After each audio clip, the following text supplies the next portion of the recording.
அனைவருக்கும் வணக்கம். எங்களுடைய கர்மா குறையணும்.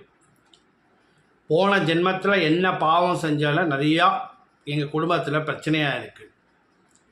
இதற்கெல்லாம் என்ன வழினா, அதற்கான வழி மிக அதிகமாக எல்லா கோயிலுக்குமே போகணும். இன்னொன்று நல்ல சிறப்பான பலன் என்னன்னு கேட்டிங்கன்னா, ஆலயத்தில் அன்னதானம் செய்யணும். உங்களுக்கு எப்போல்லாம் முடியுதோ அப்போ செய்யலாம். மாதம் பண்ணலாம், வருடத்திற்கு ஒரு முறை பண்ணலாம், வாரத்துக்கு ஒரு முறை பண்ணலாம். 10 பேருக்கு கூட பண்ணலாம், 5 பேருக்கு கூட பண்ணலாம். இந்த மாதிரி அன்னதானம் பண்ணுறது நல்ல சிறப்பான பலனை கொடுக்கும், உங்களுடைய கர்மாவை குறைக்கும்.